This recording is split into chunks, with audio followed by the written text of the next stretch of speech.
Show us.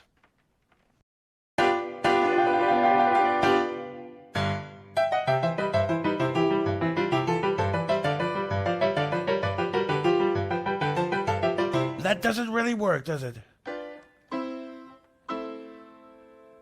Have you tried?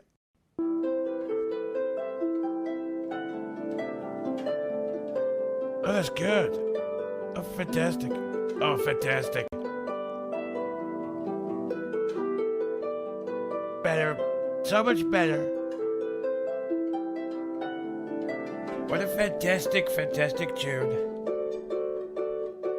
It's fun to stay at the YMCA. It's fun to stay at the YMCA. They have everything for young men to enjoy. You can hang out with all the boys. It's fun to stay at the YMCA. It's fun to stay at the YMCA. Young man, there's no need to feel down. Young man, pick yourself off the ground. I've been Donald Trump. Thank you and good night.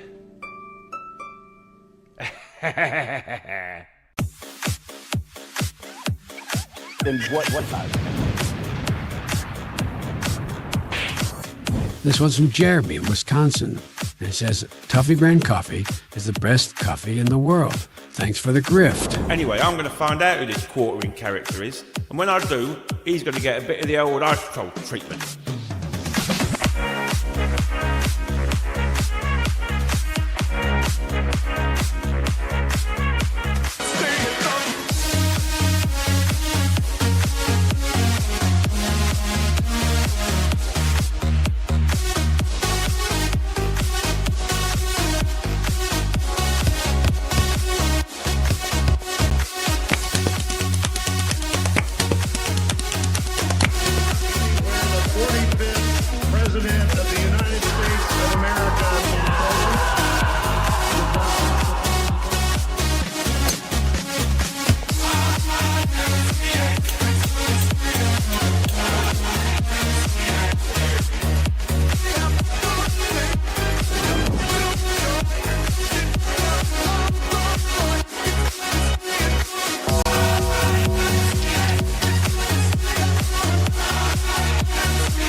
Went from loathing Brie Larson to being the unofficial #1 fan site for Brie Larson. How about a handshake? You're going to give me your jacket, your helmet, and your motorcycle, and in return, I'm going to let you keep your hand. Good morning, Hannah Claire. Hello. How are you? I'm good. Happy Monday. How was your weekend? I was productive. I got the last mow of the season done, mowed the walking trails, cleaned out my garage, changed the movie posters in the movie theater. Are they Christmas movies now? They are, yes. Aw. There's a poster for Home Alone, Christmas Vacation, Die Hard, and I can't remember the other one. Maybe A Christmas Story might be the other one that I put up. So they're up. Christmas has begun in the Hambly household. I ordered this spot right here is going to be a Christmas tree starting tomorrow. That's so exciting. And I have ornaments that match the color of these walls. So they'll be in. I have to sneeze. Oh, there we I had go. to sneeze there. So I'm slowly making it. Look at this little thing. I thought. Is that a Christmas jukebox? Oh, it is. That's so cool. And you can just pick whatever song you want. So if you want like Up on the Housetop, you can just.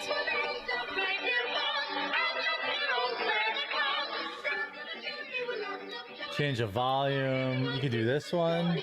Wait, let's see. That just turns it off. This is little how we should Santa intro baby. things from now on during Christmas. So I got that set up.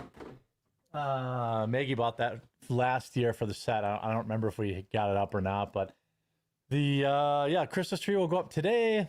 I started kind of putting garland up, and Yeah, it looks good. So I gotta zoom in a little bit more. It seems like I don't know. It's like at a wider angle than normal or something. So that's okay. It'll fit the. I thought you were Christmas just tree in. shrinking because you're in your healthy girl era. Yeah, that My could mistake. be it too. Yeah, that could be. You it. think I should get a big giant Santa photo to replace this one for Christmas? I think One if of you those want- like home good ones where he's like reading a book or something. I mean, I would say like if you want to beat the allegations that you are a Grinch, you know. What if I got an oil painting of the Grinch? That would be kind of funny. It'd be on brand. Yeah, it would be on brand. I think. Have you You know. seen stuff about AI art, like Christmas AI art that's like being produced at for products that are being sold at like TJ Maxx, Hobby Lobby, that kind of Yeah. stuff? Yeah, It's I mean, this is the so future. funny.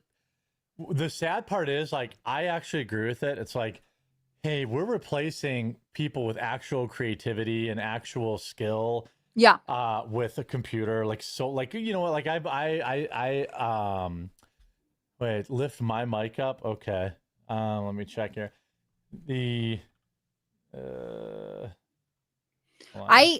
I will say while doing this, obviously replacing the artist is not good. I am scared of AI, but watching an artist go through like TJ Maxx or wherever and be like, and here's the picture of Santa. You can tell it's AI generated because he has 7 fingers. Yeah. Like just stuff that like is obvious, but also in my day to day, I don't know that I would catch all of them. There was one where she's looking at like leftover containers and they have little like festive prints of what I think are supposed to be gingerbread houses, but she's like pointing out like the door is not symmetrical. It doesn't know where to put the handle. Or there was a different one that was supposed to be like Christmas cooking stuff. And it was like, it knows this is supposed to be a spice jar, but it doesn't know what a spice is. So it just puts another jar on the label. Like, Yeah. it is interesting to see where it messes up. Well, we are in our like AI slop era. Mhm. It's already destroyed YouTube. It's destroying Instagram.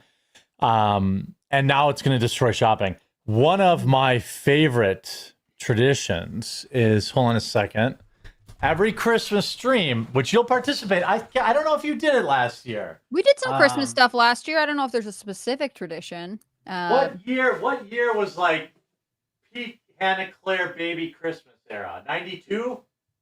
No, I wasn't alive in 92. Oh, damn. I was like starting to understand Christmas when I like early 2000s. All right, I'll have to get some for I'll get some for you. Okay. Get what? Because I know they still had these, but I like to go through the wish books for like. Did you just have a moment there, like such a moment. nostalgia? I wasn't really allowed to watch a lot of TV growing up, so when it became like Christmas commercial season, I remember sitting there being like, "I want that, I want that, I want that." And then when you get the Christmas magazine shipped to your circling it? house, like Yeah, going through and being like, "This is amazing." yeah. Look how much fun they're having. Oh So my we'll do that God. for the sweet train. Actually, we. I'm trying to think of what was like the big toys that I remember, because especially like 90s, early 2000s, I don't think it really happens as when much were you anymore. when were you like 8 or 9? I was 8 or 9 in, hold on, 2003. All right, let's see. Is that 2004? Took Me Elmo era? Furbies was the one that I remember. Furbies, like, walking Beyblades, through Beyblades. I Bratz. remember being huge. Bratz dolls. I never got into Bratz dolls, but they did roll out during that era. But Yeah, you know how there was always. Oh, you know what I remember actually. Tamagotchi. Did you have a I do Tamagotchi? remember Tamagotchi, but there was a year that Neopets released a Oh, yeah. line of plushie dolls, Mhm. and that was like, I remember all of my female cousins being like, "We must acquire this. This is it." Yeah, the Razor scooter is probably big for you. Yes, Razor scooter was Yeah. huge, and I had a lot of friends. I grew up outside New York, and like that's where my parents lived when they were first immigrated to America. So a lot of my friends had the Razor scooters because like it was convenient for their parents having them walk like scooter city blocks as opposed to walking them. Yeah. And now it's like a staple. I'm looking now. When did you see Penny Stop? 2013. Oh yeah, so I can get 99 to 2003. Do you think we'll return to that? Like department stores or stuff mailing a physical catalog. No. Because see, I think it's like the best way to get kids enticed in it. I mean, I guess they're all online and like see They're all online now. advertisements, but like Yeah. having that book sit there and like being able to flip through it 100 times, like that is how I was like falling in love with toys. Yeah. Especially if you're not going to the toy store regularly. Have you ever heard of Ryan's Toys Reviews? Ryan Toys Reviews? Mhm. It's a kid YouTuber who has like, I don't know how many, 20, 30 million subs. Like, Yeah. he's the catalog now.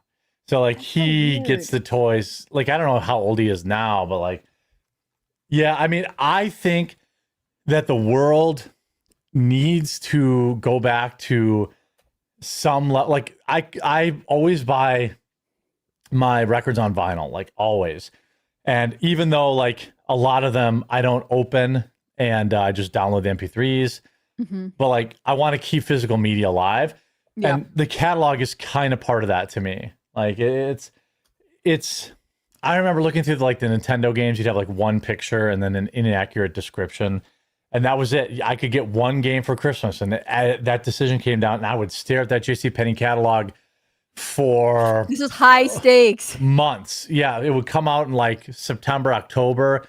That thing, like there's about between, I had a twin sister. So like there's like, 40 pages dog-eared. You have to go back and really make your selection. So we'll do that. I'll get the ones for your years. Now I could get the digital ones because like they're all online, scanned in, and it's obviously keep physical easier. media alive. Well, it's easier for us to present like to the viewer. But I collected the ones all from my childhood. They sell for like $30 each on eBay. Like yeah, so they go and they were $4 back then. I think they gave them away free. I can't remember exactly, but my mom would always get it. I feel like they would just mail them to your house and your parents would be like, throw them out before the children see. No, it was a big deal. Like, Really? yeah, like it was not, I don't think they mailed it. I think a lot of people would go to the store and get it because I've never seen like, there's no mailing label on this. That's true. Some of them they do mail because that's what I remember. But I think also some of the hunt for Christmas presents is gone because we internet shop. Now I do that. It's like, a way of life. It's convenient. But that stereotype of like parents going to the store to get the thing before it sells out, like whatever that year's hot toy Tickle Me is. Elmo was that for me. Like I Tickle Me didn't want Elmo was one, huge. but I remember it was like, I remember Furbies and Tickle Me Elmos. There was always some sort of Barbie my sister wanted that was like the hot new Barbie, but Well, they always do a holiday Barbie, which is like they I still don't- do that. She at one point had like not thousands, but definitely hundreds of Barbies and like every Barbie accessory. I don't think I was never really about I have to have the new hot thing until I got a little older. Yeah. Like if there was a video game that came out, that's what I wanted, but nothing came out on Christmas. So it was always easy for my mom to find, for that kind of stuff. I feel like now it's shifting to like, you saw the stuff about the Starbucks bear cup that was viral, like people lined up in the dark to get it and then were already reselling it. Like, I think some of the first in line culture is shifting away. Like when you watch old TV shows, it's like the dad that like goes to the toy store during the crazy day to get the thing. And now it's just like your local, like online person who's ultimately going to either just put it in the back of their cabinet or resell it. Well, people just put like bots, they buy stuff online. I mean, I'm actually sad. We'll get to the news here in a second, but it's always dangerous we're when pre-Christmas chatter. You guys let us know how you're prepping for Christmas. Yeah, Christmas talk between Hannah Claire and I is dangerous. You'd just be thankful we won't talk about it for the whole show. There's going to be a day where I sit here making paper chains. I just want everyone to know do that. it. Yeah, like, I'll do it too. And we got to make popcorn for the tree. The wreath with the cranberries. Oh yeah, we got to do that too. Yeah, we'll do it on Astrocast. We'll get Melanie to do that too. And Astrocast is back this week. Sorry, Astrocast is back. Yep, Tuesdays and Thursday. I'm kind of sad that Black Friday is kind of done now. It's like every Friday of November, apparently. Yeah, it's done. Like, did you ever do it? Like you got up early and went? No, but my mom and my sister always did. I did it. It was a big tradition. They would deliver the paper on Thanksgiving Day, like at 2 or 3. They would go down, and after we had Thanksgiving, all the women would be in the room, and they would be figuring out what the Black Friday deals were. because there was no internet. I mean, there Women was be internet, shopping. but I love it. yeah, and like my mom and sister would go 4 in the morning, 3, 4 in the morning. You wait in line to get the $29 DVD player or whatever, and it was like a big thing for them. And now that tradition's just gone. Like it's just there's nothing. There is no Black Friday technology. One of the first years tradition. that my dad is my dad's a widower, so he's remarried. And one of the first years he was married to a guy that my attractive stepmom. wasn't going to stay on the market long. Look, he's like we all knew he was going to be married, and that's okay. Yeah, He's just yeah. meant to be a husband. Yeah. But one of the first years he was married to my stepmom, I remember it like kind of being one of our like big solo outings. Hello, cat. Yeah. We went up, and like I remember being in the mall food court like at 7 a.m. I have to chop his tail off. Did you know that? From you here, have to chop it off? Right from here. Why? Yeah. You have a witch doctor or something? He has a mass back there that No. I noticed, and it's just a little bit at the end. He'll be fine. But like, You're just trying to make him shorter than your other cats. well, he's 14. I'm not trying to put the cat through chemo. I'm like, well, let's just cut off that tip of the tails in case it's, they said it was not like usually if it's just like a lymphoma or something, they can drain it. Mhm. Like squish it and it'll drain, but this is hard when you squish it. Oh, And they're like, you can pay to have like, you can send it out for like biopsy and this and that. I'm like, nah, dog, just cut it off. I mean, it is like the tip of his tail It's of all not of like- the things. He doesn't yeah. really need it, I don't think. It'd All be of a sudden one he's thing gonna be like totally uncoordinated and fall over. for a little while. Yeah. Yeah. I don't, Key but to like- his balance. yeah. It'd be like, look, I've had 15 cats in my lifetime. If he had like a lump on his insides, I would do a biopsy, and then figure out if it's cancer or not. And then I'd probably still do the surgery, even though he's old. But like on the tip of his tail, like, because it's like $700 bucks by the time you send out a biopsy, and it's like $1,100 just to cut it off. I'm like, well, just Well, and also, like, snip it off. I can't imagine what a cat is like going through chemo. Like, I'm sure We've that done would it not- before. It's not great because you have to keep them away because they're literally radioactive. So you have to keep them away from all your other cats. You have to get special litter. You got to be careful with that litter because the litter is radioactive. What? Because they're peeing out like the radiation. It makes total sense. It's just I've never thought about it. Yeah, it's a big process. And it's not, it's different than when you do chemo. Basically, they just like inject it into them and then send them home. And then like, I wouldn't do it again. I'll put it that way. If you get the tip of a tail cut off and he has to have a bandage, are you then going to try to make sure the bandage looks like some sort of Christmas ornament or Santa hat? I mean, of course. Yeah. I mean, that's the only way that this is the only part. It's half the reason I'm doing the surgery. Yeah. So I have Just to, make it festive. yeah. Somebody in chat said, now I don't know why they wouldn't think I'd be interested, but R. Morgan says, hi, Hannah Claire, been waiting all day to say hello from postpartum with mom and our second son, Logan Ray, who snuck out just before midnight. Why would why wouldn't you think I would care? Ooh. The thing is, when I'm on any show, Is your and baby someone- pear-shaped? Maybe that's why you didn't want to tell me. No, the thing is, this person is telling me they're having their second baby, so they are just about to pass the replacement rate, which is 2.3. So you have to have a third kid. No pressure. I'm in the depths of being asked when I'm having my next one, and I'm tired. But that's so exciting. Logan Ray's a cute name. I feel like I knew a bunch of Logans growing up, but I don't know very many babies named Logan. So it's kind of a cool. Yeah, I think it's coming back. Name. Yeah, it's coming back. There's Oh, not. they said son, right? Because I have known a female. I think I don't know what they said. They said I think they just said the baby. Wait, let me see. That's so exciting. Son, yeah, second son. Aw. Logan works for both. Actually. Yeah. Yeah, I like those names. That can be good. I love for when both. people do this. I love when people let me know. Except sometimes I'll be like, I'm in the hospital with my wife who's in labor right now, and I just think like, Artie, longtime wait. viewer, Artie Chatter, was sending super chats into the show from the labor room when his wife had their kid last year. well, sometimes it's long, I guess. And That's you're what not he doing said. it- He was in there for like 12 hours or something. I was like, all right. Please don't, with your wife's consent, She's like trying to get your attention. You're like, She's- "Shh, I've got to send the super chat. My guess is like if I was in that situation, my wife would be watching like some show on the tablet.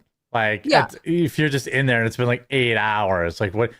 Even when these last couple trips to the hospital, me being like, you know, like, congratulations, you're gonna be such a good mom, whatever. And I was like, still no baby, but thank you. And you were like, you still haven't had your kid? yeah, yeah. Well, it happens all in one episode on TV. I didn't think it lasted that long. Look, we all did not know when my baby was coming. It was crazy. Yeah. Seven says Jeremy had radioactive cat and didn't have it bite a bunch of hot chicks to make cat girls. Weebs most affected. I know, I let you guys down. I'm sorry. Next time. Ace Simon says, when I was a little kid, mid-80s, it was Transformers. Yep, those are big for me. Voltron toys.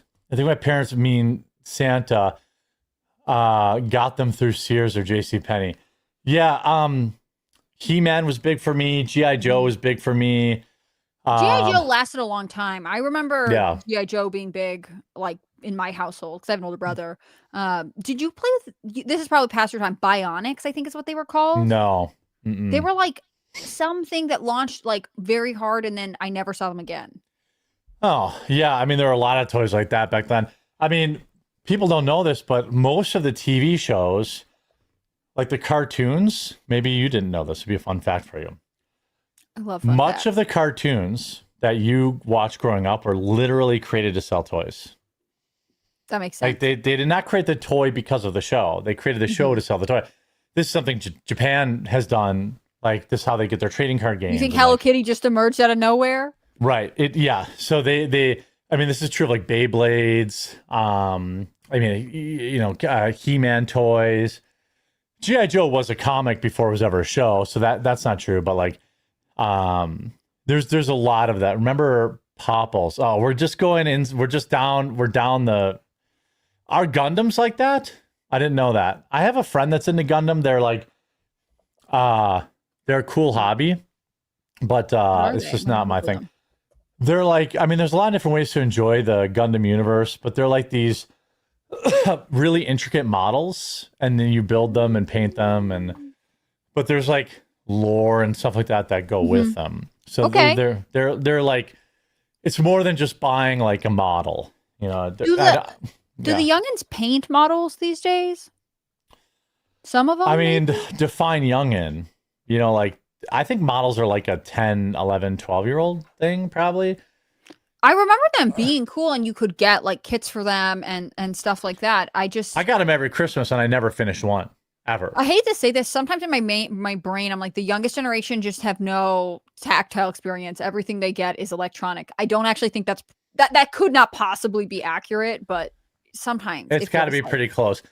Yeah, I mean, like, the kids still like fish and hunt and get stuff with that, and Legos are still popular, and they give you a tactile experience. I think I don't know what all the kids are getting. Like my niece, she's now at the age where she just gets gift cards from me.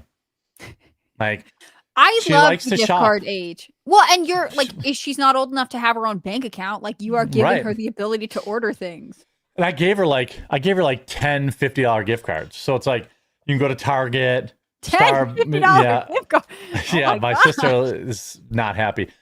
But that's what I do. And then so like Claire's. It's not about making your sister happy. It's about securing your place as the best uncle. That's right. You know, Claire, she likes to go shopping. And it's like when you're a kid, you don't have your own money. So you have these gift cards. And then it's like a day. Like, one of my sisters loves books, and people get her gift cards. But then it's like, okay, so here's the day to go to whatever, Barnes and Noble. You know what's hot with book? Here's a gift idea for book people. All right. I saw these at the art farm, and I guess maybe a lot of people already know about these, and Hannah Clark's like, oh, I knew about this. But a great gift is they call them like date night or something, like date with a book. And it's like a mystery book. And then like it comes with like a snack, like the book is wrapped. You don't even really know what book you're buying. But I thought, what a great gift idea too. Like it's a book and like a bottle of wine and some popcorn, and it's all like, put together. The library near me used to do this, where they would wrap them in like brown paper, and then they would say like, if you want to hear about like a sea give them captain some hint, who rescues a lady, or what, or like, or your favorite president, it would give you like some kind of whatever, and it was like a mystery book. Yeah, ironically, the one they bought had like trigger warnings on it too, which I think is actually okay. Like, I have a female cousin who I don't know what happened, but clearly something happened, and like she was There's like lots of things I wanna happy. read about.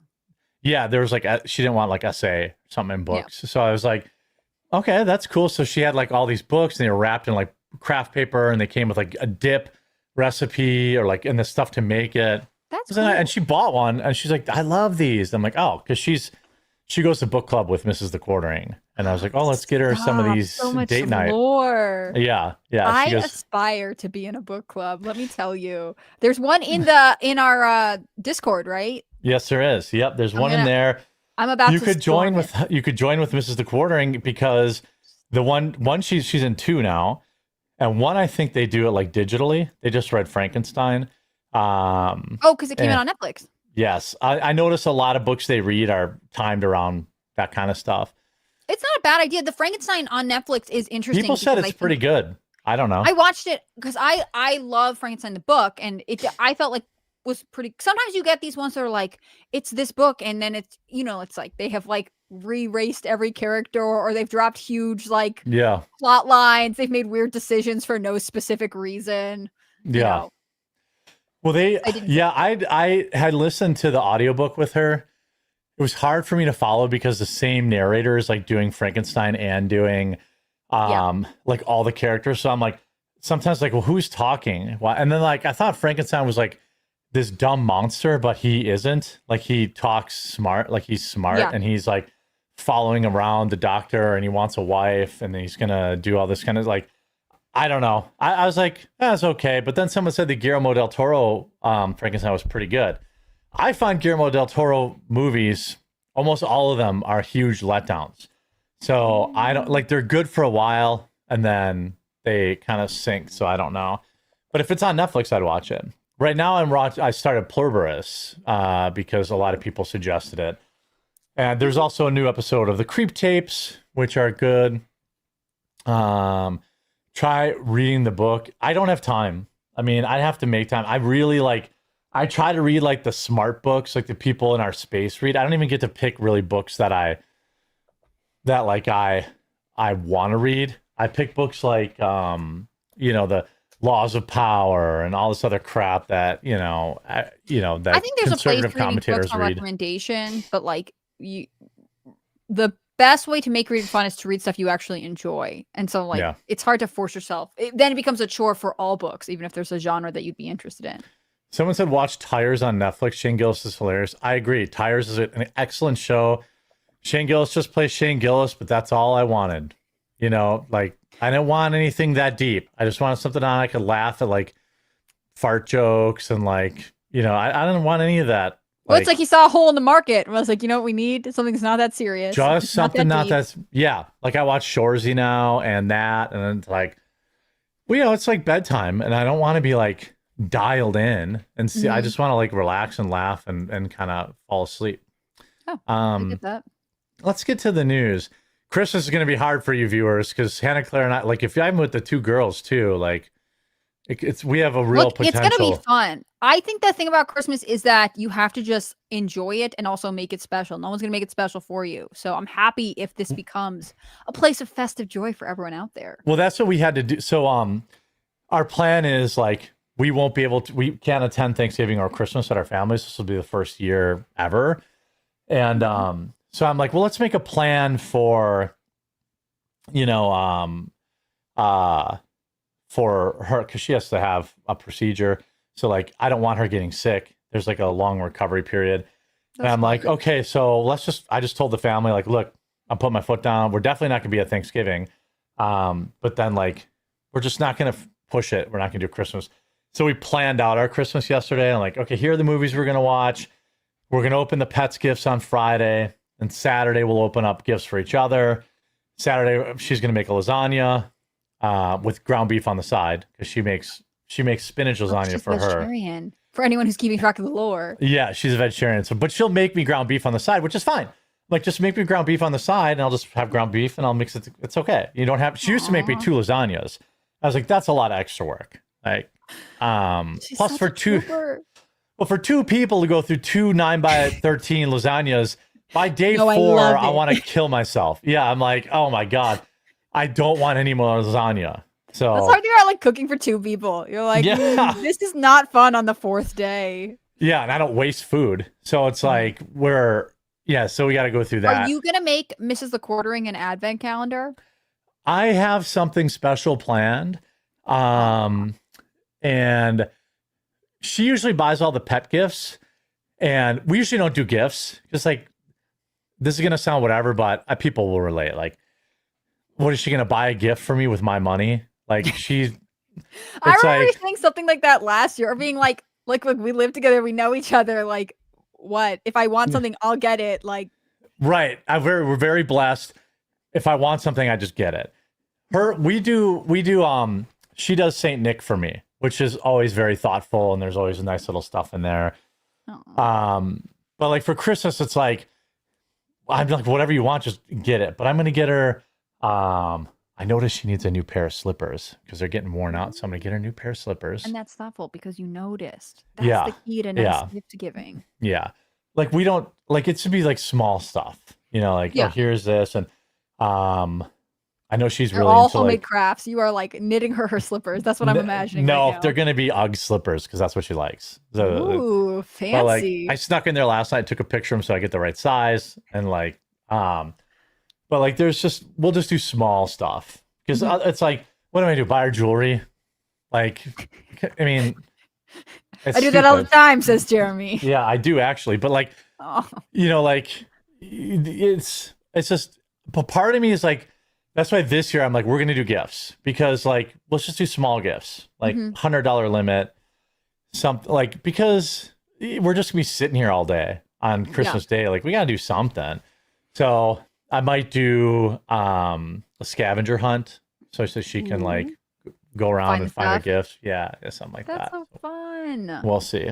Yeah, and we're baking Christmas cookies on Christmas Eve, so that we have that's that. fun. But, yeah, I make Christmas cookies with my sisters most years, and it's a ball. Partially because the cookie cutters often, once you transfer them out of the oven, break, and so then you're like, this is supposed to be an angel wing, but now it's I'm a eating fish. It. Oh no, I just go, oh, this one's broken.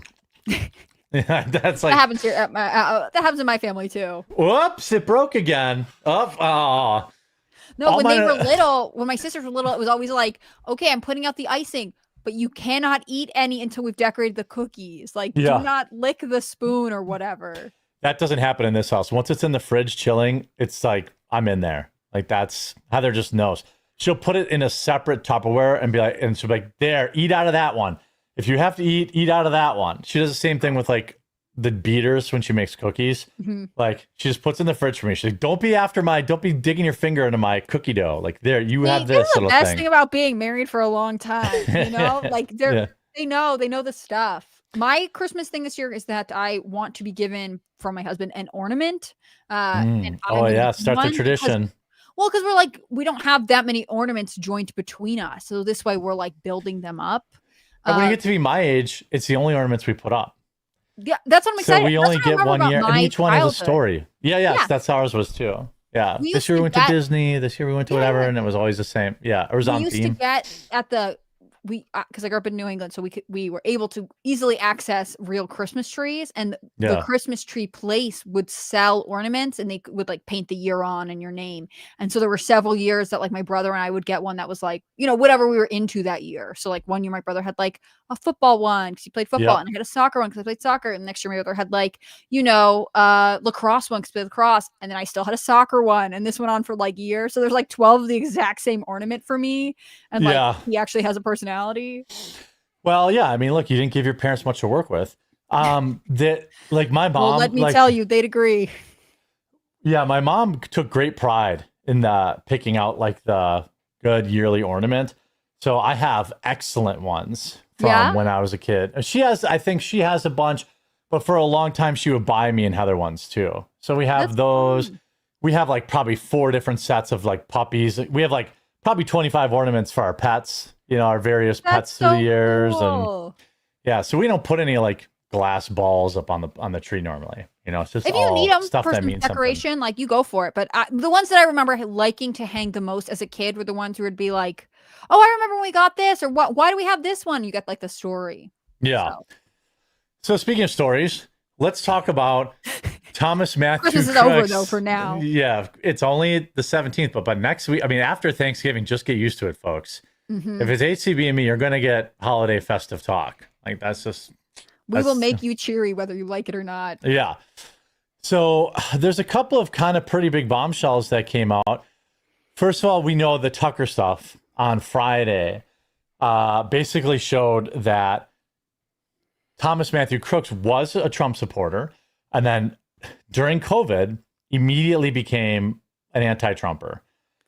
He got COVID derangement syndrome, and he also had, threats of assassination, political violence, all this kind of stuff. Really, a lot of pretty obvious red flags. But we also know that the United States government and the FBI did not report the second part of the messages. They only reported that he was a Trump supporter. They never said, well, he turned against Trump. They also said he had no online profile, which he clearly did. They also said, they also omitted the fact that he went by they, them pronouns and jerked off to furry porn. You know who else jerked off to furry porn, Hannah Claire? I hate that I know this. Tyler Robinson. That's right. Tyler Robinson. So, I mean, I don't think it's unreasonable. So first of all, they say, oh, well, then he went dark after, like, this was his last thing. I don't believe that's true. I believe he changed his username, and we don't yet know kind of like what username he started using after he got deranged. Right. I also believe that there are, Signal conversations and other Discord conversations that we don't know yet. But I'm mostly concerned with the fact that, well, the FBI omitted this fact, that he was anti-Trump. The FBI omitted the fact that, in my opinion, it looks like he was transitioning. He used they, them pronouns. He grew his hair out long. I mean, yes, guys have long hair, but this isn't the 70s anymore. Very few guys have long hair now. And he grew it out long. He used they, them pronouns. I don't think it's a crazy leap to say he was transitioning or considering. He was into some sort of gender ideology. We know that. He jerked off to furries that had male bodies and female heads. I wish I didn't know that, but I know that. It. Yeah. So, I mean, we also know that, to me, the story is not that we had probably yet another trans shooter, because that's what they all are. Like, I don't think it's a crazy leap to say that Tyler Robinson he was gay definitionally, but like he was at least trans adjacent. Like he was, he had to be some sort of trans activist. Right. But he was obviously trans also ally, gay. I guess is the term that we think about. Or... It may come out in court that he was in fact also trans. I don't know. Or just pro-trans in his own way, He definitely was pro-trans. I mean, he was sleeping with a troon. But I think the big story here is that the FBI omitted not only that he had an obvious online footprint, but also that he was trans, just like they withheld the trans angle from the Nashville shooter. Right. I think okay, so obviously when this all came out and the Biden's FBI was like blaming local police and also not getting rid of their Secret Service director and whatever, and then also trying to claim he has never been on the internet at any time, or he had like nobody believed that. It was only like 2 contacts in his phone, and everyone was like, "You mean this guy who graduated from high school in the last 5 years, never online ever?" Like I had to make an email address for my freshman year English class. You can't tell me he was not online. Of course, right? Yeah, it's just ridiculous. So that's actually a fun fact. Yeah, when I went to college, I had to create an email account because that's what you use for everything. That's what you use. And a lot of schools will give their kids, even high schools will assign you an email address. Colleges do this all the time. Like, you cannot tell me he was not on the internet. It's just almost impossible these days. Unless he was raised off the grid, which we know he wasn't, despite there being no, silverware in his parents' house or something. That's the weirdest thing that nobody talks about. It was so frustrating at the time to be like, we know you're lying. You know that we know you're lying. And you can just do it anyways because there's no control. I'm glad that this information is coming out. It feels a little bit like it took a long time, but I'm not. But the FBI didn't put it out. Yeah, that's Isn't that weird? Tucker Carlson This is put it where I was out. going. Like, Yeah. I'm glad it's coming out. I'm surprised it did not come out sooner from the transparency government. If we knew the Biden FBI was covering it up, why would it not be a slam dunk to release this stuff? Somebody's going to be like national security or threats or something, and like maybe there's claim to that. But By the way, shout out to Occam's Rooster in chat with the extremely obscure Bob's Burgers reference to Bob Cephala. I just wanted to give them the credit. You're seen and valued in our community. Yeah, if you're dropping an obscure Equestronauts fan fiction from Bob's Burgers, that's pretty good. Anyway, sorry, go on. No, I'm just saying, like, if you know that the Biden administration has angered everyone, has lied to the public, why did it not come out sooner? And like, my obvious thought is going to be, oh, it's national security, it's Trump security, there's an issue, but still, like, thank good. I know a lot of people get mad at Tucker Carlson, but I'm glad he has brought this to light.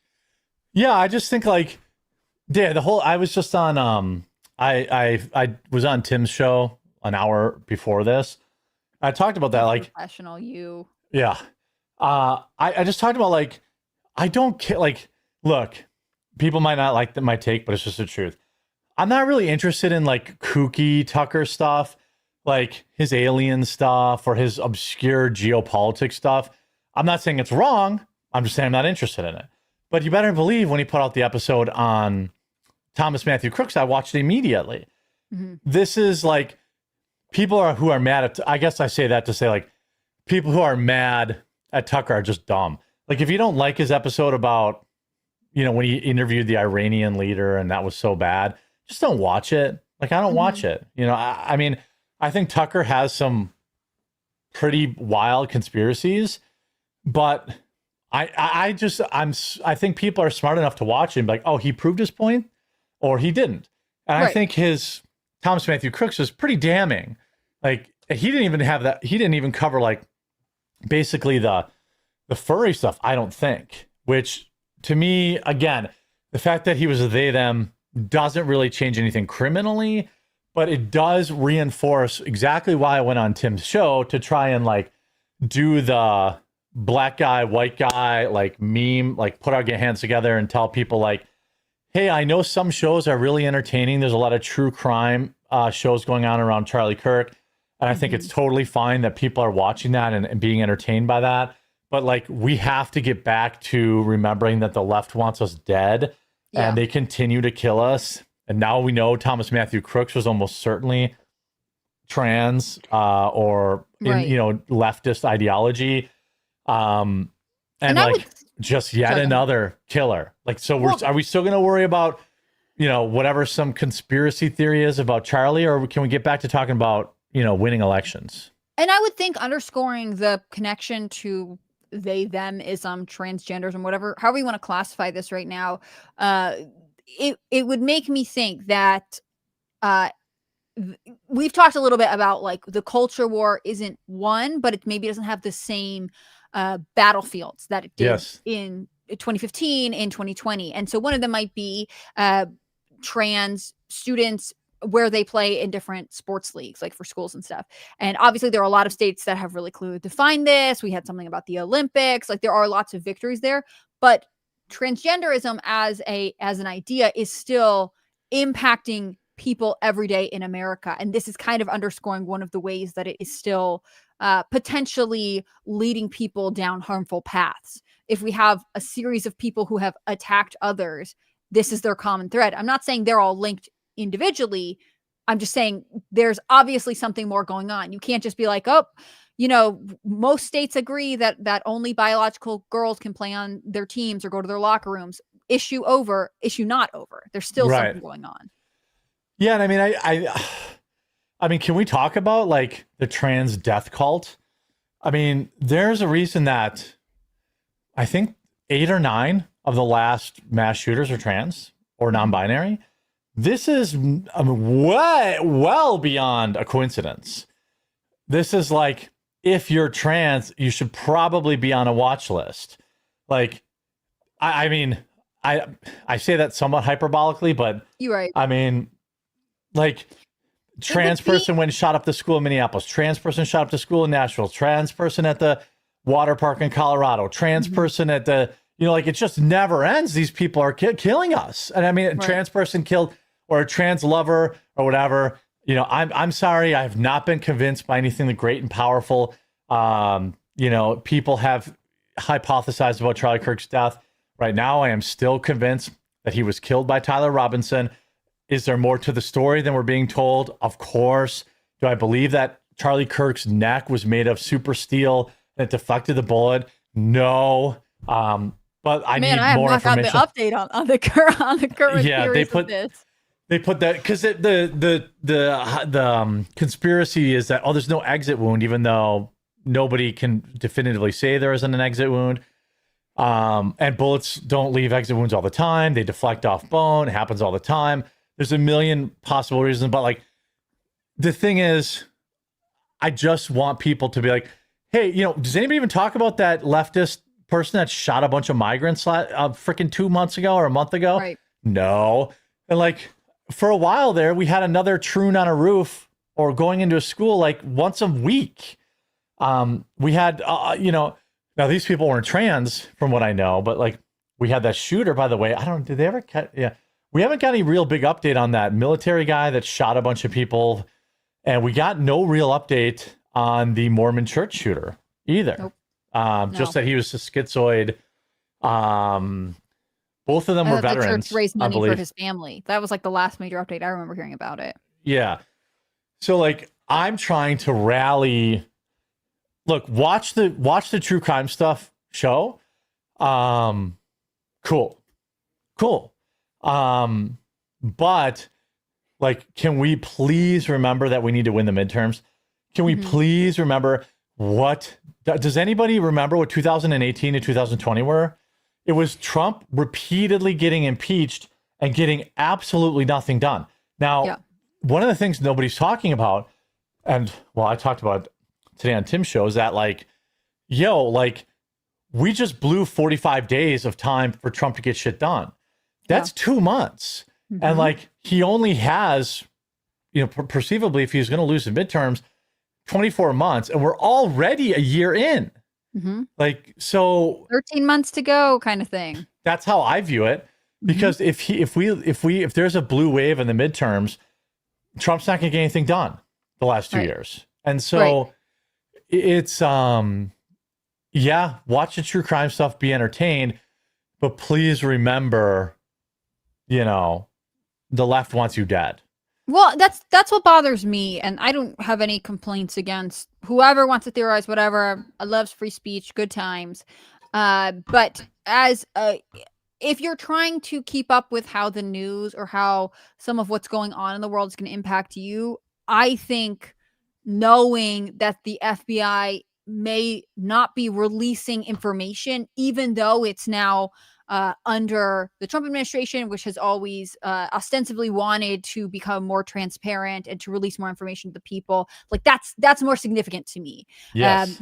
Being concerned that your teenagers are spending maybe a ton of time online amid what Pew Research has a study out talking about the Gen Z loneliness crisis. So if you have young those are people that are going to turn into terrorists, right? Like wondering, well, who are they talking to online, and like what could happen? I'm not saying the internet is a pipeline to all evil things, but there are cultural battles happening in your home that you may or may not be aware of that I think are probably worth more time and attention than some of the stuff that everyone can get caught up on online.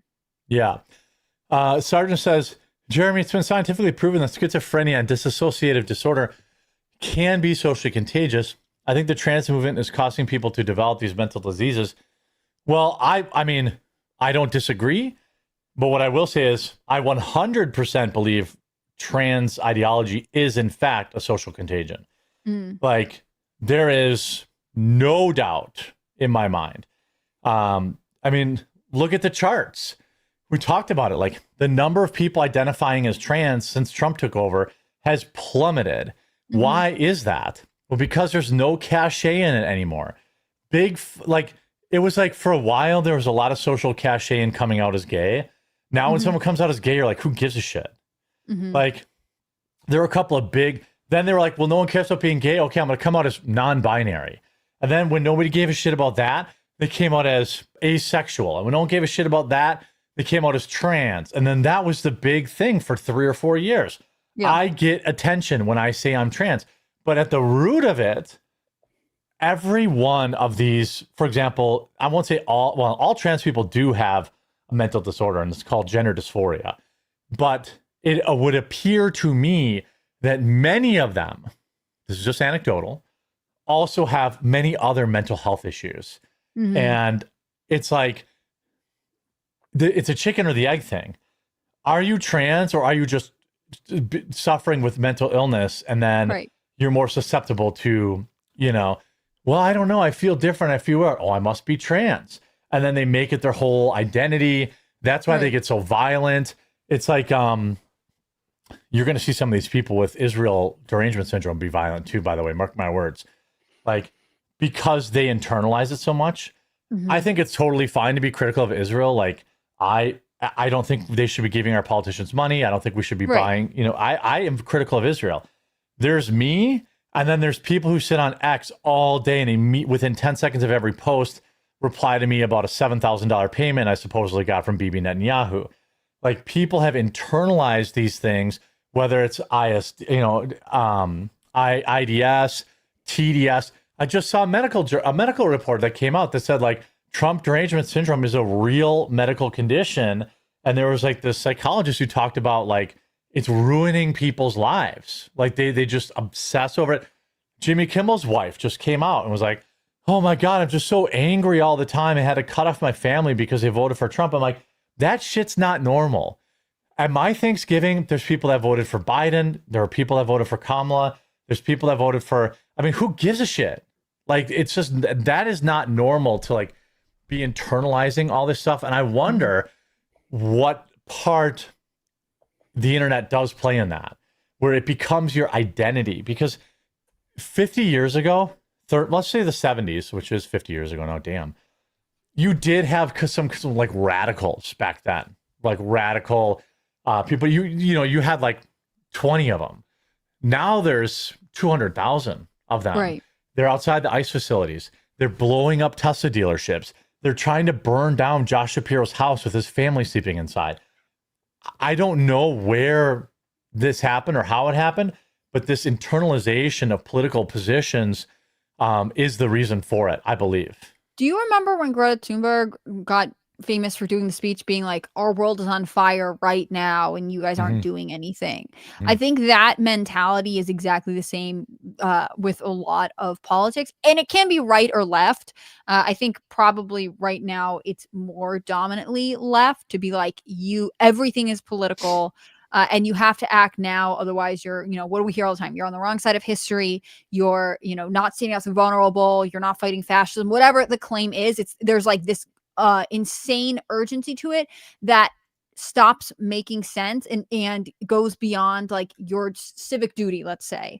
And I think the desire to have identity is often really dependent on what those around you think. So if everyone around you is political, then you have to be political. And if you want to be thought valuable, then you have to be the most political in whatever correct way you're supposed to be.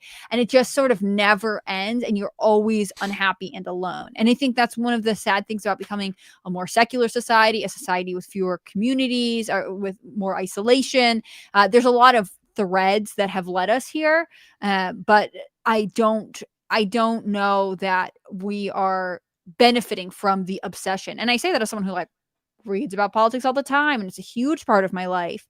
I am so grateful for all of the people in my life who are not interested in politics and who talk about all kinds of things, whether it just be like their daily lives or art they like, or literally anything else, because it will consume you and it will never like it doesn't bring you glory in the end to just be like screaming political tirades all the time.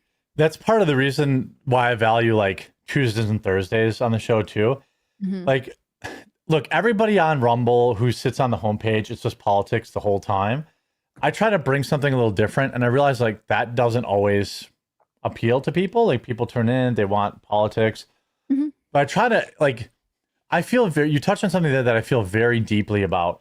and it's something that I worry about from my followers, which is why I always try to avoid like doom pilling. I try to avoid like crazy rhetoric, is I really worry about people letting this politics shit ruin their life. Because if you do that, they win. And you can insert whoever the hell you want. If you hate Israel and it consumes your life, Israel wins. If you hate Donald Trump and he consumes your life, Donald Trump wins. If you hate Kamala Harris, you hate Democrats, and it ruins your life, Democrats win. You only get one chance. And like, you know, you have one life on this planet and you have probably 30 to 40 good years. Like, yeah, when you're a toddler, okay, fine, those are good, but no one remembers those. It's like you got from your 20 until you're 50, and then things start going downhill. And if you just let politics take that from you to where you're, you know, disinviting family, or you're finding yourself irrationally angry, or you're spending 8 hours a day calling everyone an Israel cuck and a Zionist, and they're getting $7,000. Like, I want you to understand that I care about you as a viewer, and I am telling you the truth. They are winning if that's how you're spending your time.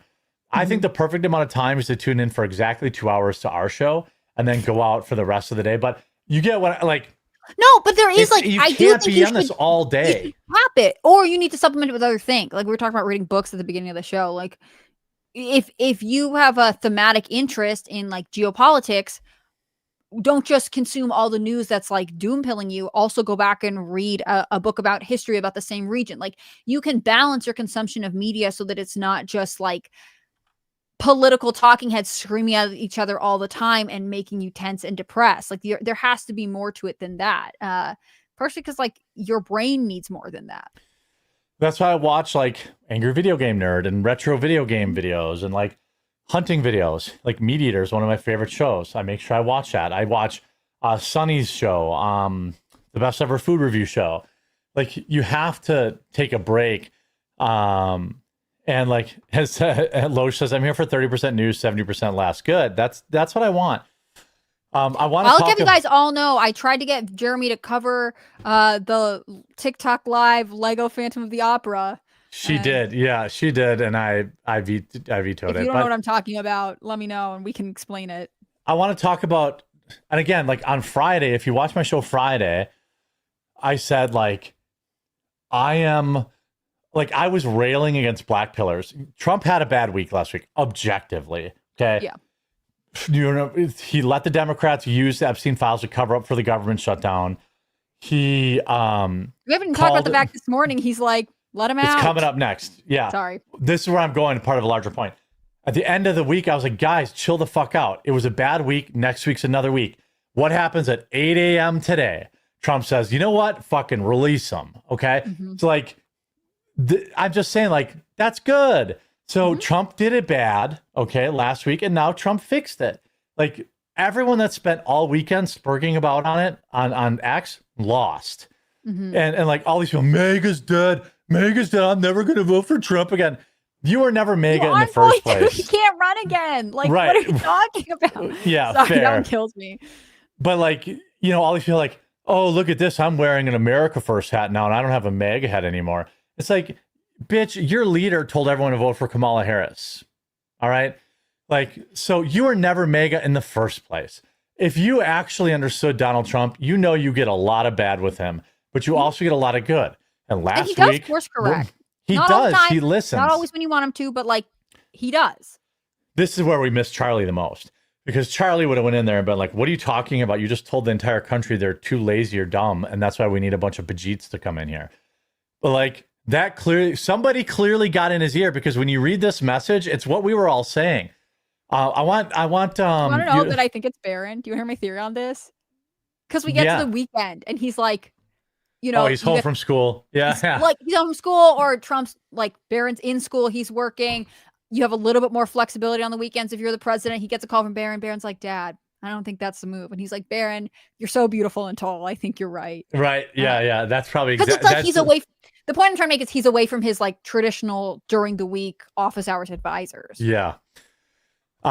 Tell the people, by the way, Hannah Claire Brimlow, where they can find your content on the internet. We're not done yet, but I just always like to take a little break. Well, I appreciate that. You can find my content on Rumble and YouTube. I'm Hannah Claire B in both places. I do videos on the news and cultural analysis. I will have a news roundup of some stories that you may not have seen coming out tomorrow. You can also find me on X. I'm Hannah Claire B there as well. Well, you know, we didn't get to talk about Melania last week, so I figure I should make a point to talk about her on my channel. That's a good idea.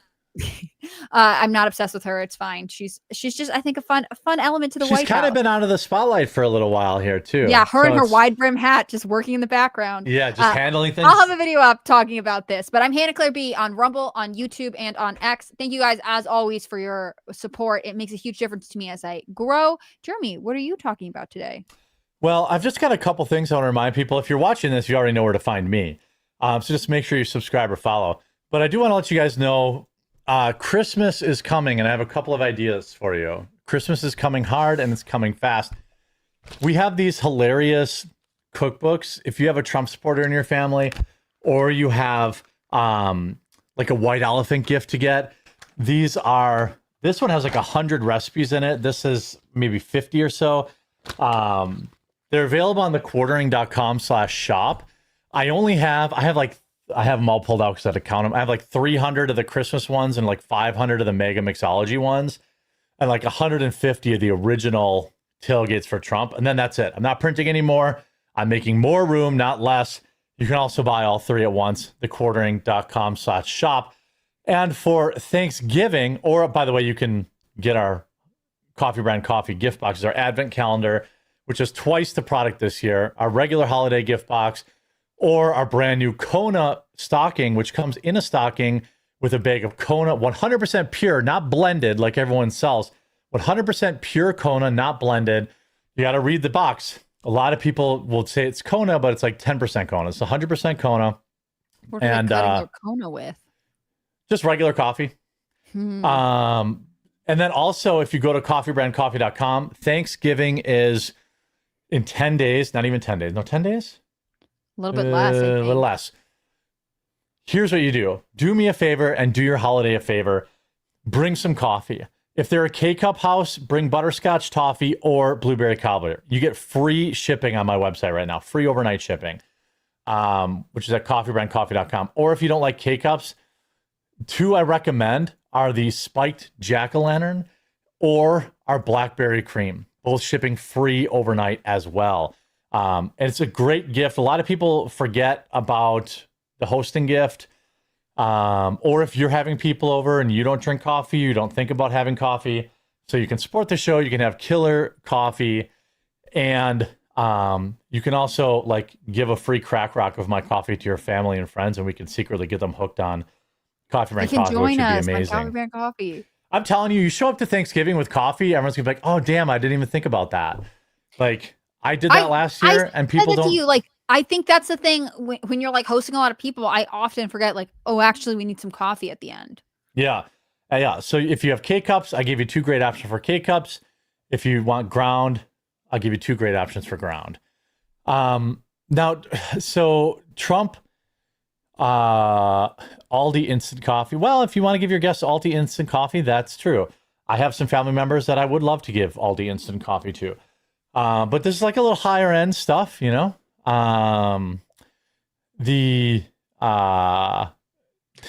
This Jew brought us coffee. Hide the cranberry sauce. I don't know if I don't get that. Do Jews like cranberry sauce? Hannah Claire, you're the expert. I don't know. So Trump puts out what I think is exactly what we were saying.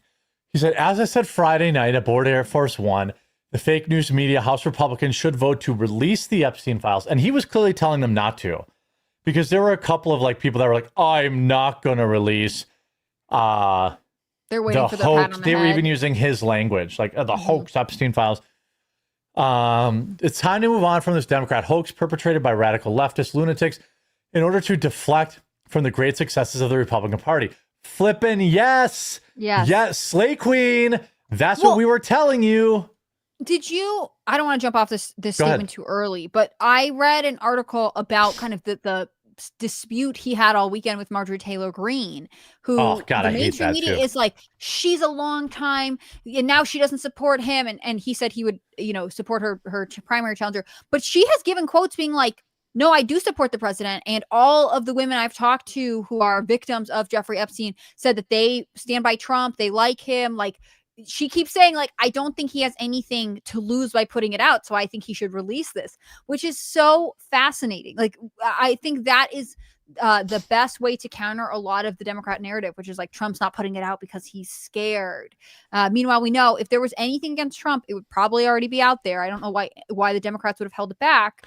And keeping it secret, having this infighting about it is actually making it worse. It's making a bigger distraction when it doesn't need to be there. Yeah, we should be talking about right now. Thank you, Democrats, for the shutdown. Mhm. I'm not sure the American people would have any idea how bad the SNAP program is if they didn't shut it down. Like, we should be talking about the spectacular cell phone that the Democrats had, and get these damn files out there. Look, he lost. He lost on the. He can't run the headline now about the Democrats and the shutdown. But like, there's plenty else to criticize him on. You know what I think happened? I think Trump used the word hoax. Now, I'm being charitable here. So maybe he's just being dumb. Okay. Because again, I'm not a Trump sycophant. He says dumb things. Case in point, attacking Thomas Massey's wife. Brother, like, that is a bad look. I don't even, I'm not a Thomas Massey guy. I don't dislike him. I don't like him. He seems like a principled guy. You're just not that interested in him. It's not, totally well, fine. he's not in my state, he's not, but like, dude, come on. How many times has Trump been divorced and remarried? 3? Like, maybe fucking look in a mirror on that horrible tweet. Okay. And why are you attacking him personally? Massey never did that. So just so we're clear, I can criticize Trump, but I'm thinking, if I'm being really charitable, I would say that Trump kept calling it a hoax in relation to his involvement in it.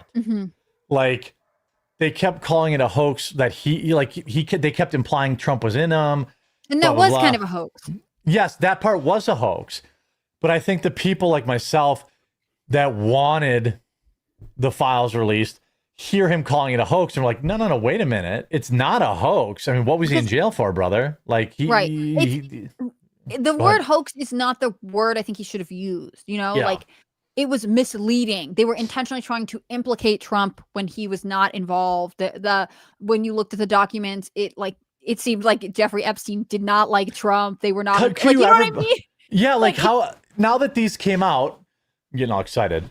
Like, now that these came out, can there be any question? Like, Jeffrey Epstein was scheming with a Democrat lawmaker during a congressional hearing against Trump, Trump's former lawyer. And like that, by the way, shouldn't that woman be arrested? Like, just so people, you probably missed it because the Washington Post ran an article for about 8 seconds on their homepage. Jeffrey Epstein was live texting, I don't know her name, some black woman who's a Democrat. A delegate from the Dominican Republic. Virgin Islands. Virgin Islands, thank you. Look, you corrected me. You're smart. First time political I do not think correction that's the first time. of Hannah Claire. No way. That has to be the first time. I doubt it. Oh, no. Chat, go to the records. Anyway, Virgin Island. That's for the Starbucks on Thursday. You mean the coffee brand coffee? I brought a festive cup. That's right. You had that cup laying around. He was live texting her questions because it was on like C-SPAN. Like, I don't know what law that breaks, but it's got to be something. Like, what? She can't be colluding with a private citizen to who's currently trying to blackmail the president. Right. Also, he wasn't texting a Republican. Right. Right. Also that. I don't know what to say. Yeah. It's not good. If he was texting a Republican, it would still be bad. But obviously, he knew where he was more likely to have an entryway. That's what I took from that. She was obviously corrupt. Or at least had. I don't know. Is she even still in office? Full judgment. I don't know. Let me look. Stacey Plaskett was her name. Thank you, chat. Yeah. Like, the more these leaks that come out, the further it puts Trump from Epstein. Like, And the left keeps saying, "Oh, remember when we were talking about like pick a lane Democrats? They're like, ooh, look at Epstein and Trump were great friends. They had Thanksgiving together, 100,000 likes. 2 days later, ooh, Epstein hated Trump. Epic own." It's like, yeah, I want pedophiles to hate me, bro. Like, I hope every pedo sex trafficker hates me. Plaskett's still in office. Her current term ends January 2027. Oh, she's going to get ousted. She has to. Like, this is a big deal. I would wonder if there should be some sort of house ethics inquiry. That being said, I wonder if this happens with people who are not Epstein. It probably happens all the time. So maybe they don't want to look into it, but he was a criminal at the time. He had already been convicted. It's a little different than like having a leaker or a source or a staff member texting with you. This guy was a convicted sex offender. Like, it's a little different. He continues, I'll release Epstein files. So we have nothing to hide. It's time to move on. And talk about go ahead. I wish he had done this a week ago. Like, if he had done this Tuesday of last week, Wednesday, like when they started this nonsense. Right. We could have avoided this whole war. Yeah. I'm glad we got here eventually. I think this is good. And part of it is like you were saying before, when Trump said hoax, I think he meant himself. You meant you know that he meant himself, but the knee jerk is to be like, well, the Epstein stuff isn't a hoax. He really did harm people. There's evidence of this. Like, when Democrats glommed onto the Epstein files to make it about how Trump is bad, they immediately threw out the actual victims, despite their claims to be the most empathetic party. Like, the women and children who are impacted by this have been so lost from this process. And that's the problem with the Epstein files. Like, it is more about trying to hurt Trump than it is about getting actual predators out of high-ranking and influential positions. I made this, a similar point on my X account at the Quartering. Follow me today, or Hannah Claire B, all one word on X. I said, like, are we really, the most demoralizing thing about this Democrat suddenly caring about the victims thing is that it was working. Because, like, listen, buddy, where were you during the 4 years of Biden? Like, why didn't you release the files? If you cared so much about the files, why didn't you release them under Biden? The people who have wanted the files released have wanted it. Trump, Biden, Bush, Obama, like they always wanted the information out there. Yeah. It's not specific to the president. It's just a lot of those people now feel like Trump is more likely to do it, or they felt that way, at least in January. It's clear to me that the silence from Democrats, from the mainstream media on this issue under Biden, is because they did not care about anything. They don't care about the abuse allegations. They care about hurting Trump, which is like, next time they tell you they care about human trafficking or domestic violence or any type of brutalization of women or children, like, look them in the eyes and be like, no, you don't. You don't care about you never did. And they what was I going to say? Oh, yeah, she's from the Virgin Islands, so I wonder if he knew her through the island. That's what I was wondering. Yeah, because he had that Little St. James, which I don't know if that's in the Virgin Islands or not, but maybe my research team can look that up. I think that is.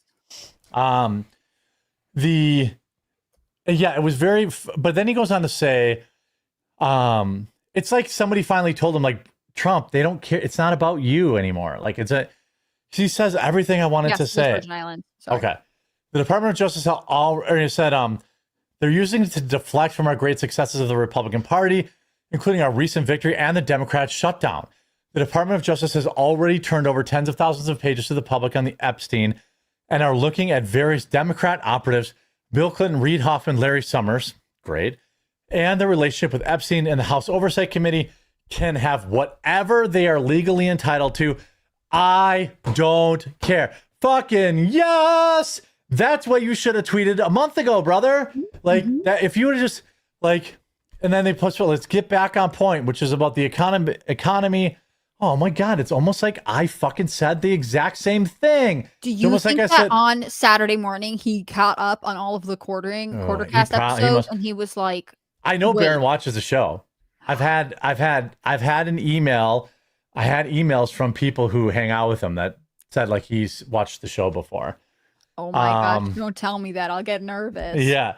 But it's not just me. Everyone was saying that. Everyone who wasn't, everyone who watches was the really show. What are you talking about? Yeah. But like, if you're really like Jack Posobiec's been saying that. A lot of Tim Pool's been saying that. Like, what's the guys, logical conclusion? Like, we're all wait. If we're going to lose the midterms, it's not because of the Epstein files. Can we stop?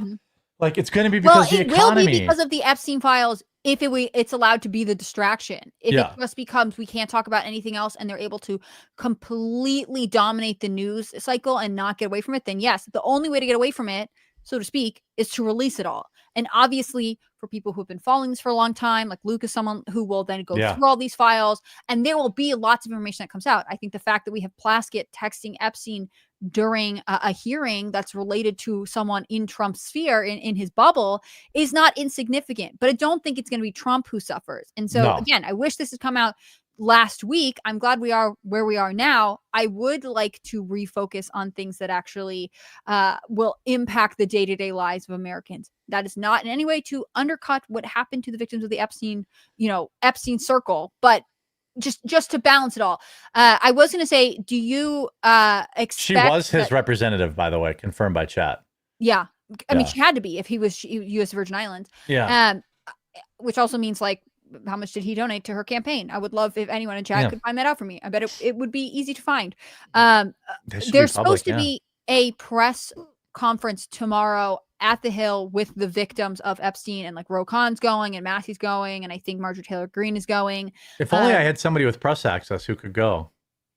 I don't have press access to that, but you let me know if you can hook someone up with it. Yeah. But other fun things coming on that front. But anyways, do you think that one of the reasons Trump released a statement 8 a.m. Monday morning is because of that press conference, or do you think it was just the timing? He was getting crushed all weekend. And I think because it's such a perfect statement, he's like, all I care about is the Republicans get back on point, which it's like conciliatory. It's like, all right, he's like taking the L here. He's saying, all right, guys, fine. Have the files. All I care about is, all I care about is, this, that, and the other. I care about getting back on track, which is all I care about. And here, let me tell you, back in a line with his supporters. Yes, and here's what's going to happen: the hardcore Epsteiners, like Luke, are never going to be satisfied with what they release anyway. Sorry, Luke. I'm not saying that as like a burn. But it's not necessarily bad. Somebody has to be hungry for the answer. Yeah, but what I am saying is, Luke Rudowski is like a 1 of 10 who are actually like, he's been to the freaking island. Okay, like he is dialed into the Epstein case. We're never going to get the videos. We're never going to get this, but they'll release the files, whatever that is, and it just everyone else is going to immediately stop talking about it. It'll just be over. It'll be a news thing for 2 days, maybe one, and that will be it. And then we'll be back on talking about, the regular. Again, I want justice too, and I don't care. Look, if Trump was on the list and Trump was getting blown by kids, I would want that to be known. I know he wasn't, because we would have been told that already. I'll go to the chat quick. Yellow Scream says, Sean Ryan just interviewed Charlie's head of security. Please watch. He brings the answers. Going to make certain podcasters chimp out. By the way, just tried toffee and tiger's blood. It's damn good. I told you. Yeah, make sure you go back to Amazon and you leave a review. It is good.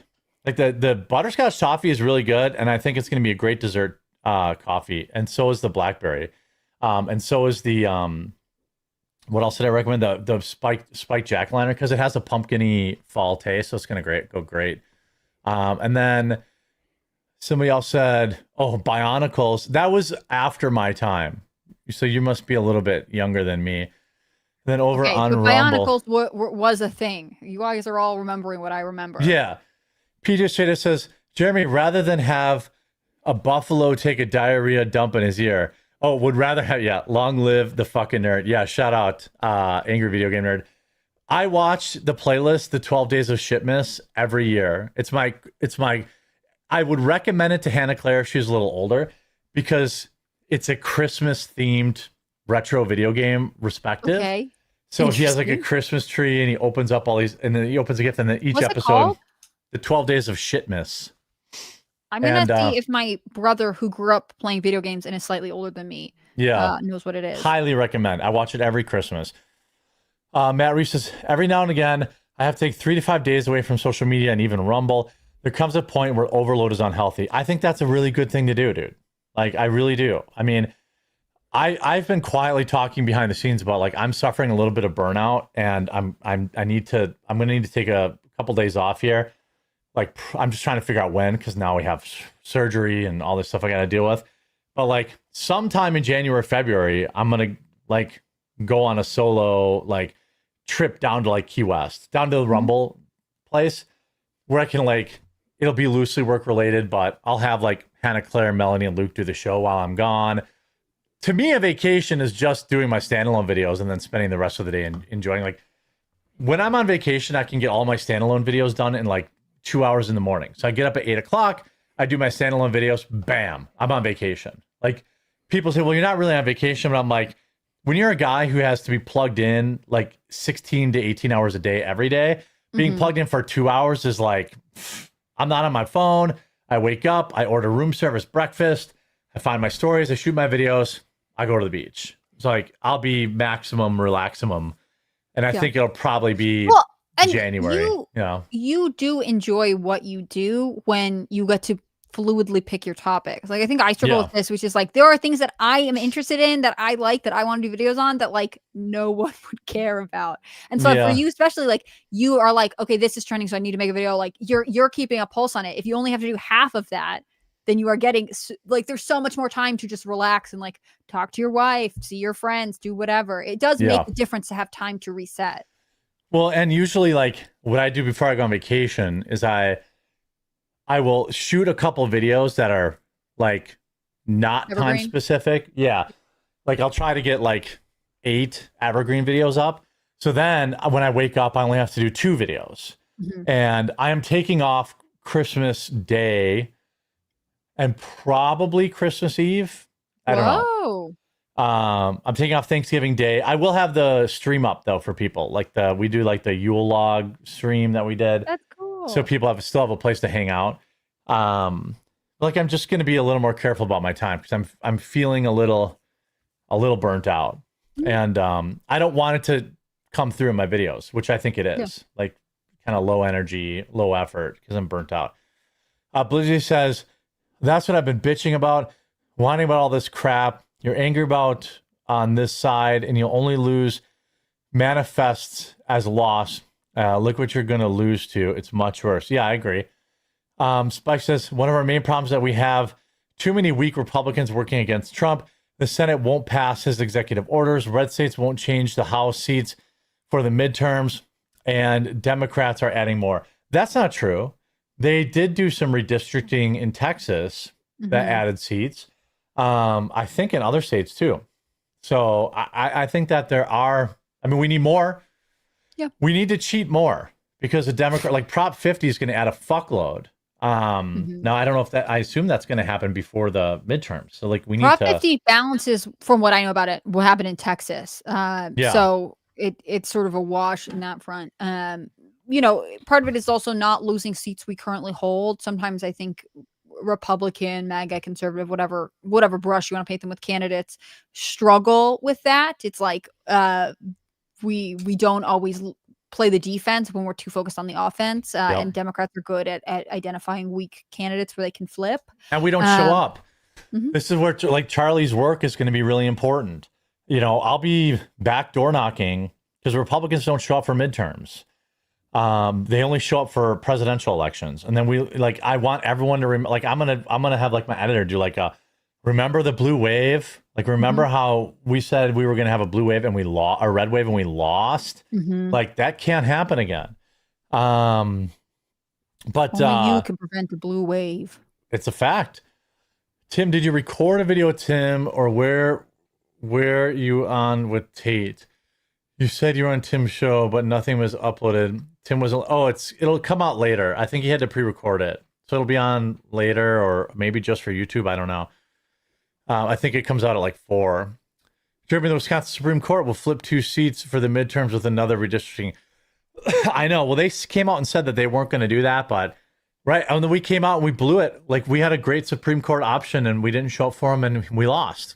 But anyway, yeah. So Trump says, hey, let's get back on track here. That's what everyone wanted. You know, that's what I wanted. We let him off the hook. We had him and we let him off the hook. Sports fans will get that reference. But we let him off the hook about the shutdown. That we could have been, you know, railing them with, well, the Democrats took a huge L, but then they got to basically control. I mean, Jimmy Kimmel and Stephen Colbert, boom, they were talking about the Epstein files every night instead of talking about the Democrat shutdown. The only way to take that power from them is to release it, you know? Like, yes, this is the only way out, and it is potentially what could strengthen the Trump administration going forward for the next, whether it's 13 months or 3 years, like whatever time we have left to be as effective as possible. This cannot be something the media can fall back on. In fact, and obviously, like, I want the truth, whatever it is, to come out. But if there were, you know, pretty damning evidence against any left-wing media heads or politicians or whatever, this story is going to, I mean, mainstream will do their best to bury it. So they won't even talk about it now. Up. You know what I'm saying? They're not going to talk about it tonight now that Trump said he's going to release it. They will immediately I guarantee you, Jimmy Kimmel and Stephen Colbert will not talk about it. This morning, some of the mainstream commentators were talking about it, but they were like, well, he has to do it. He's trying to save face, which is like, maybe, but also. Okay, fine. So what? Like, I don't think that's the big dig that you think it is. Like, if he listened to his base and they were like, no, we want the files out. And he was like, okay, the files are coming out. Good. Thank you. Good. Let's keep going.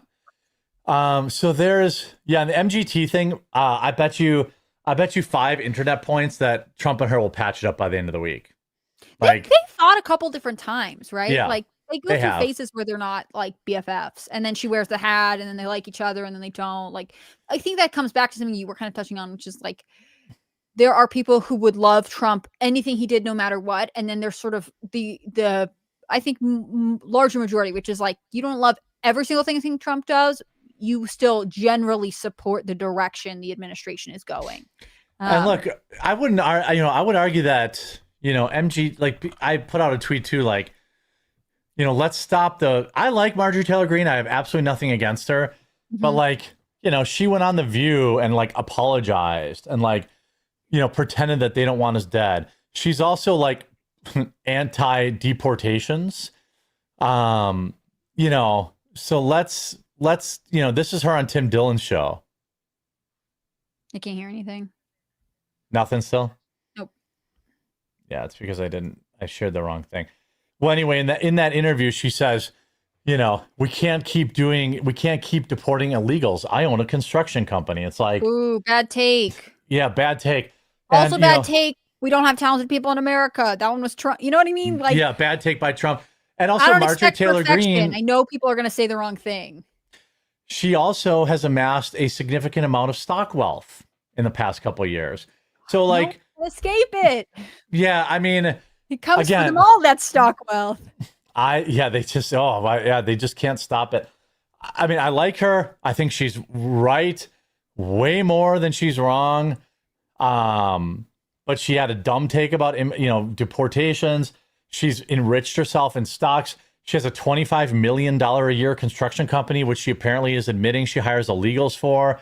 I mean, ooh. I'm not, again, like, I think she's more good than bad, but she is not exactly embodying what MAGA wants, even though these foreign actors are trying to pretend that she does, Right. And the infighting is what gets me. Like, I don't need this. I'm tired of this. Let's go back to being mad at Gavin Newsom and talking about what's happening on the state level. Let's, like, I guess Trump can be like, yeah, I'm not going to endorse her. I'm going to endorse whoever challenges her. But like, what if he won't do that?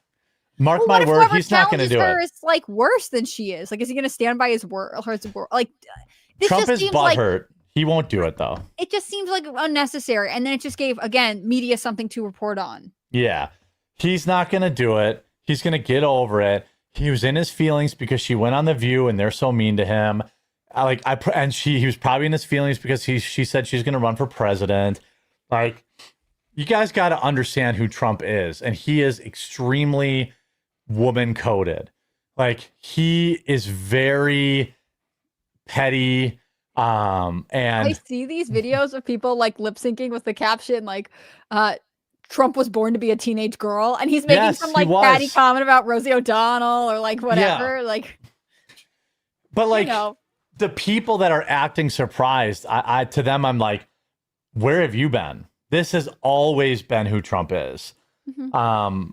You know, people that were pissed off that he bombed Iran were acting surprised that he had another bad take. Right. Like, you guys are fraud. I think they're fraud. I think that they're like, I don't think they're really mega. I think that they are like, I think that there's a foreign, you can hear me talk about it on Tim's show. Like, I think there's a foreign bot network that is like propping up a lot of this nonsense. You know, if the Groypers were so huge, how come they didn't cost Trump the election? You know, like, it's just, I'm not saying they're not big, but I'm saying they probably weren't voting for Trump in the first place. They're not Trump's Well, base. it just reminds me of that like disconnect between what happens online versus what happens on Yes. the internet. Like, if you were not on X this weekend, you probably would have You had missed no a huge idea. chunk. Or I Yeah. think I sent this story to you, like the Megyn Kelly pager thing with Babylon B. Yeah, I have that like, too. That one like descended into all kinds of fighting. And if you're not on X, you actually don't know. Yeah, I mean, my thing about that too is like, it was a joke, but probably a distasteful one. Where are you on it? I just don't care that much. Like it is Well, distasteful. So true. okay, the background here is like the Babylon Bee put up one of their spoof articles that was like what Megyn Kelly throws out pager. She gets or rid of her something. old pager or something like that. She's Yeah, afraid yeah. of exploding. Like obviously reference. She responded to it being like, what? Because obviously she doesn't like being the butt of this joke. Totally fine. Yeah. They took it down and it like the backlash went back and forth. But both people had moved on already. Yeah. That's the thing. Like Megyn Kelly took it down. Seth Dallin was like, hey, I like Megyn. Maybe it wasn't a good joke. And then people like, no, this was an open threat of assassination. I'm like, fucking dial it back. Whoa.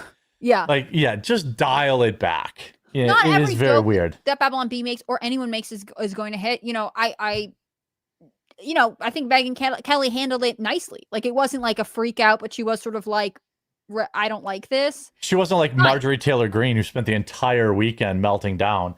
Like, Donald Trump just threatened me. And then there was like an article, Marjorie Taylor Greene gets bomb threats and assassination threats because of Trump's tweet. I'm like, oh my God. I was like, I bet she gets threats all the time. I mean, of course she does. She's a kook.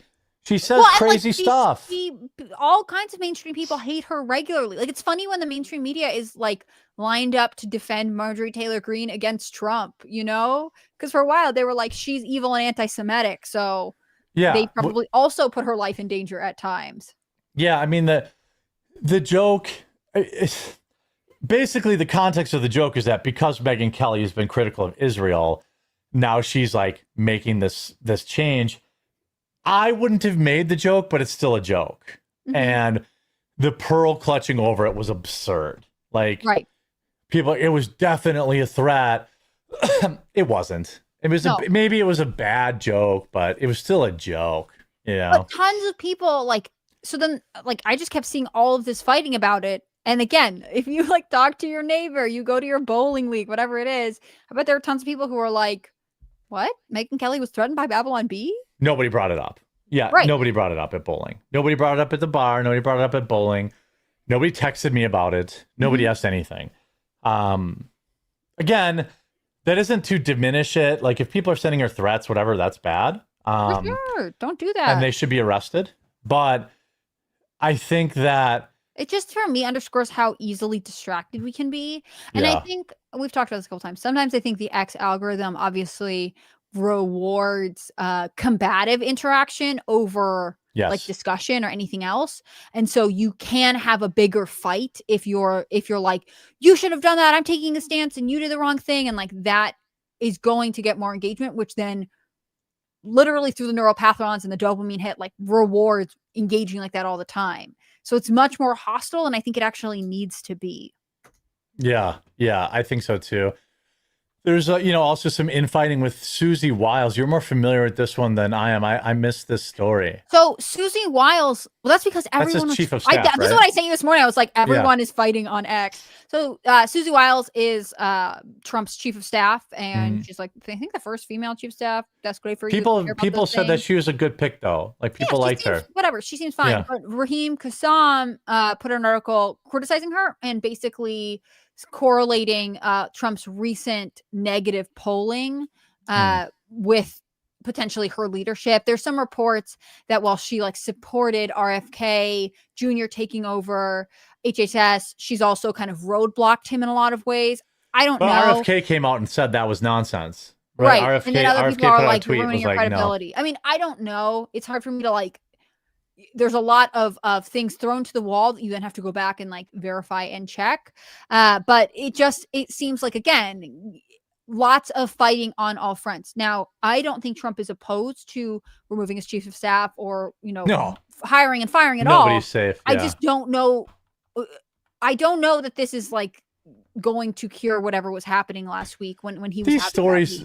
Yeah. And these stories basically, I mean, remember there was supposedly a fist fight between Elon and some other dork that, over this stuff has been going on forever against Trump, and it probably happened again under Biden. This is just normal stuff. If he's firing anyone, it should be Pam Bondi. I mean, he came out again and like retweeted somebody on True Social where it was like, can we arrest literally anybody? And he's like, yeah, what's going on with that? Like, and everyone's like, sure. Yeah. Well, I think he's getting a little impatient. By the way, if the best we can get these people on mortgage is mortgage fraud, like, let's move on. Like, I mean, I'm not really, they're like, oh, Saulwell's indicted. I'm like, cool. I look up, it's like mortgage fraud. I'm like, ugh. You're like, that's not it, but thank you for the headline. Yeah, fine. Okay. But like, I felt the same way when they did the thing with Trump, where he's like, he's undervaluing his properties. And this, like, I was like, this is all you have is a fucking mortgage fraud. Like, I thought this guy was supposed to be the worst, worst guy ever. He's a bad operator. And this is what you have him on. Yeah. I guess internally they're all saying like what tax fraud got Al Capone or whatever. Like, yeah. I guess, but hypothetically, if they're committing as many crimes, as horrible things as you think they are, why can't you get them on those things? Yeah, I mean, hashtag Team Low Road. I'm fine with him being prosecuted with this. I'm just not gonna. It's not a story to me. Like, oh, he's referred to it for an indictment. Okay, what's this? Oh, mortgage fraud. Okay, fine. Like, yeah, fine. Prosecute it. Fine. I mean, but I don't care. Not getting convicted of like the crimes you're actually concerned about. Yeah, I mean, almost protecting them in some ways. This guy's banging a spy or like banged a spy. Like, he's supposed to be this terrible guy. I don't really care about people lying on their mortgage. I guess I have to know a little bit more about the case if it was like, a little more egregious. And like, I don't think Letitia James was really that bad. Like, it is mortgage fraud. I think it's not good, but she's also doing a lot of other awful stuff. So it's not like the crime I'm most concerned about. Yeah, I'm most concerned with her changing the laws to prosecute somebody who's running for president. I'm worried about her violating people's civil rights. Yeah, that's what I care about. Not a stupid. She could be doing a lot of bad stuff at once. Yeah, I mean, I'm fine. Get the revenge. But we need to work on, he should be arrested for that fart on TV. Yeah, that was legendary. I don't want him arrested for it. That's one of the best moments that came out of that year. Eric fart smell. Eric farts well.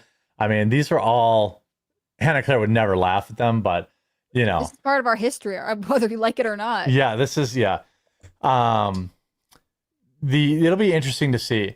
We'll wrap up with for this. It's only been 8 weeks, but tonight, Candace Owens is going to present that part of the investigation that's going to change everything. Do you have a prediction on what it's going to be?